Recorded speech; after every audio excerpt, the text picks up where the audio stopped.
Frères et sœurs, nous voilà à la fête de Saint-Joseph 2020.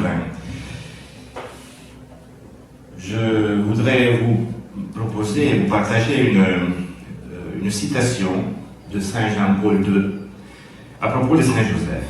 Saint-Joseph a pris un soin affectueux de Marie et s'est consacré avec joie à l'éducation de Jésus-Christ. De même, il est le gardien et le protecteur de son Église, dont la Vierge Sainte est la figure et le modèle. Il s'agit d'une citation de l'exhortation apostolique Redemptoris Custos.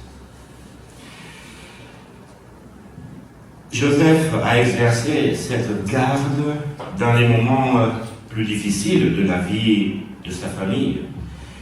Pensons au moment difficile du voyage vers Bethléem, le recensement, les heures d'anxiété et de joie au moment de l'enfantement de Jésus. Mais pensons aussi au moment dramatique de la fuite en Égypte, de la recherche inquiète du Fils de Jésus au temple. Et puis la vie quotidienne dans la maison de Nazareth. Joseph est donc le gardien. C'est un gardien qui sait écouter Dieu. Il se laisse guider par sa volonté. Et justement, à cause de cela, grâce à cela, il est encore plus sensible aux personnes qui lui sont confiées.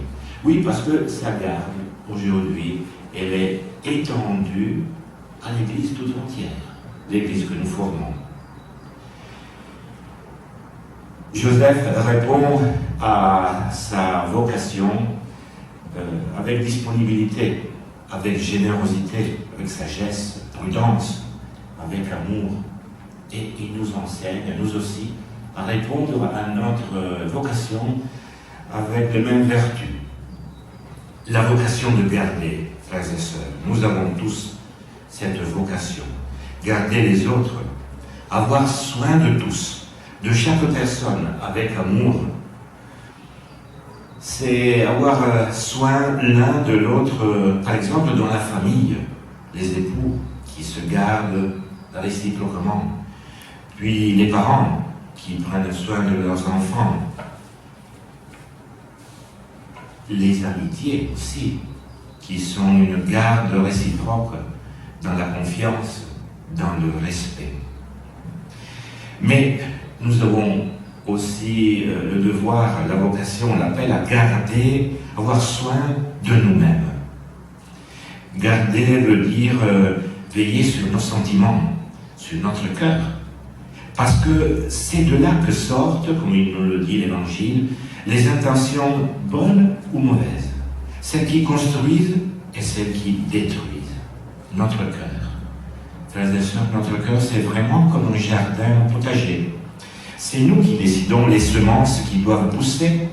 Et si une plante se développe sans notre consentement, il faut avoir le courage de ne pas l'alimenter si cette plante nous amène loin de Dieu, loin des autres. Avoir le courage de la déraciner pour qu'elle n'épuise pas le sol. Dans les évangiles, Saint Joseph apparaît comme un homme fort, courageux, travailleur. Mais dans son âme émerge une grande tendresse, qui n'est pas la vertu du faible, mais au contraire, elle est une force d'âme et une capacité d'attention, de compassion, de vraie ouverture à l'autre, d'amour. Saint Joseph, alors, aide-nous à devenir comme toi, gardien des autres et de nous-mêmes.